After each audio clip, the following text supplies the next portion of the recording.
talagang nagpili ni itong si Marcos. Ang pinagpili ni Marcos Jr. ay kung may mangyari sa kanya, siguraduhin hindi ka magiging presidente.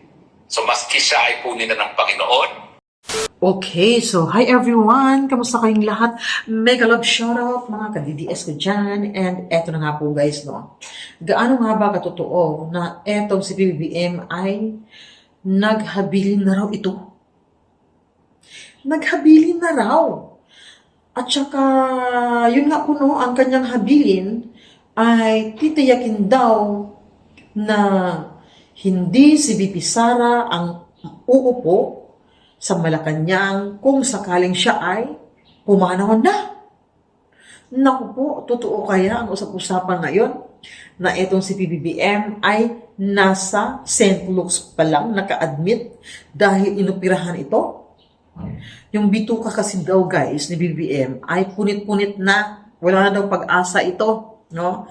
Punit-punit na, wala nang pag-asa, kaya inoperahan daw si BBM ngayon at hindi pa nakalabas ng ospital. Kaya yun po yung kanyang habilin kasi ramdam na daw ni PBBM na siya ay aalis na sa mundong ibabaw. Yun po ang usap-usapan ngayon. Grabe naman yan.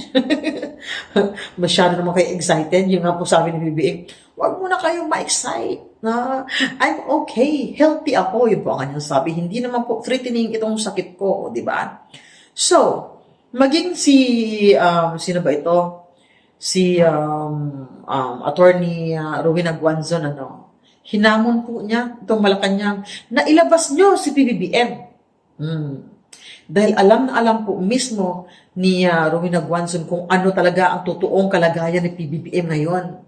Ayaw lang daw itong ibalita ng mga mainstream media kasi nga natatakot sila na baka si VP Sara na ang uupo or mag-take over na uupo, maging presidente ngayon. Kaya takot na takot po silang malaman ng taong bayan na si PBBM ay malala na kanyang sakit. Yun po ang usap-usapan ngayon. So ito po yung video. Ipapanood ko po sa inyo na itong si PBBM ay nag-ano na nga siya, naghabilin na. No? So, ito, papanood ko sa inyo na naghabilin na itong si PBBM. Wait lang. Ayan. Panawagan kay VP Sara. Sabi na aking informante, talagang nagpili ni itong si Marcos. Hindi gaya na pagpipilin mo, VP Sara, na kapag pinatay ka, patayin din sila. Ang pinagpili ni Marcos Jr. ay kung may mangyari sa kanya, siguraduhin hindi ka magiging presidente. So maski siya ay kunin na ng Panginoon, at yan naman ay hindi ginusto ng kahit sino, at tayong Panginoon lang ang makakadecide, ang pili niya, gawin ang lahat para huwag ka maging presidente, kasama na ang pagkukulkulo sa iyo. Kaya mag-ingat ka kung nasaan ka man na VP Sara, talagang nagkaroon ng utos ang Marcos Jr., huwag na huwag gawing presidente si Inday Sara Duterte. May ganun? Ang aking panawagan kay VP Sara, sabi na aking informante, talagang nagpili ni itong si Marcos. Hindi gaya ng pagpipilin mo, VP Sara, na kapag pinatay ka, patayin din sila. Ang pinagpili ni Marcos Jr. ay kung may mangyari sa kanya, siguraduhin hindi ka magiging presidente. So maski siya ay kunin na ng Panginoon, at yan naman ay hindi ginusto ng kahit sino, at tayong Panginoon lang ang makakadecide, ang pili niya, gawin ang lahat para huwag ka maging presidente, kasama na ang pagkukulkulo sa iyo. Kaya mag-ingat ka kung nasaan ka man na VP Sara, talagang nagkaroon ng utos ang Marcos Jr., huwag na huwag gawing presidente si Inday Sara Duterte. O diba? Diba guys, kaya pala itong Unipink ay talagang gumagawa sila ng paraan para ma-impeach ito si VP Sara. Lalo na si Tito Soto, grabe, umiyak guys. Talagang umiyak siya, no? Hindi niya matanggap na yung impeachment ay binasura ng Supreme Court. O di ba? So ito guys, panuorin din natin itong hamon ni Attorney Rowena Guanzon, Sabi niya, ilabas niyo si PBBM. Alam ko kung ano ang totoong nangyari sa kanya ngayon. Huwag niyong itago. O di ba? Ito, panuorin po natin. Anti-care, ano ba yan? Fake news. Lahat yan Hindi naman yan real time eh. Pinapakita mo eh. Ng mga video, luma yan eh. Oh, dapat may date stamp today. Nasaan muna si BBM? Nasaan si BBM? Kasi pag na-surgery yan, sa diverticulitis niya, general anesthesia yan, Oo. knockout yan, he's incapacitated at the time, the Vice President must take over under the Constitution. Nasaan si BBM? Auntie Claire, ipakita mo sa amin na buhay, real time, gising, hindi bangag. Ilabas nyo si BBM, real time. Inatago nyo. Kasi siguro, sa bahay niya may clinic dyan, ano? Sa bahay niya siguro may doktor na dyan, ano? Naku. Ilabas nyo. Nasaan si BBM? So yun po guys, no, nasaan kaya talaga itong si PBBM? Bakit parang nagtago? Di ba? At saka nakahalata po ng mga netizens na itong mga picture na in-upload nila, yung mukha ni PBBM no, nakabalandra na kunyari, umatin sa event, ganito, si PBBM, nandito sa ano, na may event. Tapos, yun pala, mga luma pala ito. Mga lumang pictures at saka mga video. Bali inano lang nila, nire-relive, di ba? So, bakit nga ba takot na takot etong si PBBM na si BP Sara po yung mag-take over sa kanya? Eh, sino ba ang mag-take over kung sakaling may mangyari sa kanya? Si Tito Soto ba? Si Ralph Recto? Sino pa? Riza Hontiveros? O di ba? Sabi pa naman ni Riza Hontiveros, kayang-kaya daw niya. Itong si BP Sara natalunin ngayong 2028. O di ba? Ito, panoorin natin guys kung bakit nga ba. Ano nga ba ang dahilan kung bakit si BBM nagtatago ngayon at ayaw lang ipaalam sa publiko kung bakit, kung ano nga ba talaga ang totoong kalagayan niya ngayon. Ito, panoorin mo natin ang video. Ayan. Pinakabahan sila, baka matanggal niya. Oo. Kaya malaking issue yung health. No? Ito ang binitawang pahayag ng dating kalihim ng Department of National Defense o DND na si Norberto Gonzales sa eksklusibong panayam ng SMNI News patungkol sa issue kung ano nga ba ang tunay na estado ng kalusugan ni Pangulong Ferdinand Bongbong Marcos Jr. Paliwanag ni Gonzales, kaya hindi pinapakita ng punong ehekutibo ang tunay na medical bulletin nito ay dahil sa politika. Yung ganyan klase ng sitwasyon, hindi natin masisisi ang Malacanang, no?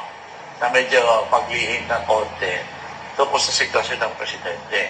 Kung normal lang na sitwasyon ng politika sa atin ngayon, palagay ko, ang palasyo, ilalagtad ko ano ang kalagayan ng Pangulo at malamang manghihingi pa yan ng panalangin sa mga kababayan natin. Binigyan din ng dating kalihim na natatakot ang administrasyon ni BBM na malaman ng mga kritiko ang tunay na lagay ng kalusugan nito dahil baka mapadali ang pagpapatalisik nito sa pwesto. Pero dahil masyadong seryoso ang usapin ng politika sa atin, at nakikita pa natin, pag nagpaparesign sa Pangulo, may gusto pang magpa-impeach. Hindi, tinatago nila kasi kabado sila eh. Dahil medyo alanganin ngayon ang pwesto ng pagkapangulo eh. Dahil nga maraming may ayaw sa pamamalakad ng Pangulo ngayon. Kaya kinakabahan sila kasi ang tingin nila dyan, pag nakipakita nilang may sakit ng presidente, hindi madadagdagan yung issue para siya paalisin. Kaugnay nito, mariing itinanggi ng St. Luke's Medical Center na naglabas ito sa publiko ng mga resulta ng medical test ni Pangulong Bongbong Marcos Jr. Sa isang public advisory, sinabi ng pamunuan ng ospital na ang mga dokumentong So yan, fake news na po yung mga documents, no? Eh, dapat ilabas nila yung tunay na documents. Fake daw po itong CT scan result. Ito yung kumalat no?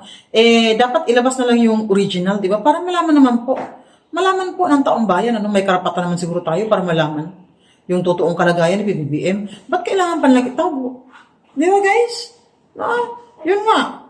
Eh, dahil natatakot na baka siya yung ma-impeach. Tapos si BP Sara ang magiging presidente. At kung si BBM ang magiging presidente, ano ang mangyayari? Makukulong si Sandro Marcos, makukulong yung mga kaalyado nila, makukulong si F. Elisa, makukulong si, sino pa? Romualdez, sino pa? Si Rimula, di ba?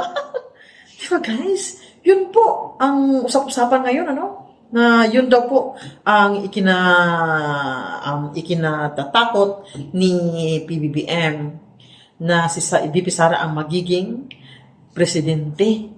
Kaya ayaw nilang ipaalam sa publiko kung ano talaga ang totoong kalagayan ni PBBM ngayon, di ba? Nakahiga daw guys. Hindi na daw halos makapagsalita kasi nga yung bituka niya guys ba, inoperahan kasi nagkapunit-punit na raw yung bituka. Hindi ko alam kung anong dahilan kung bakit nagkapunit-punit. Ang sabi nila, yun daw po talaga ang mangyayari pag ikaw ay gumagamit ng pulburon. Yun po ang sabi nila. Di ba? So yun po ang huling habilin talaga. Naghabilin na kasi. Di ba? Yun po yung habilin niya. Na kung sakaling mawala siya sa mundo, or kunin na siya ng Panginoon, kung kukunin siya ng Panginoon, di ba? Kung mapunta talaga siya sa langit, di ba? Or kahit saan siya mapunta, impyerno ba o langit, basta ang gusto niya, hindi makakaapak si VP Sara sa Malacanang. Yun po ang dahilan kasi natatakot siya na baka makulong ang kanyang anak na si Sandro Marcos. O alam niyo po ba? Alam niyo ba na maraming mga ghost projects doon sa baluarte ni Sandro Marcos? I-research nyo na lang po. So, eto ano po ang masasabi nyo sa video ito? Comment down below lang po. Bye guys!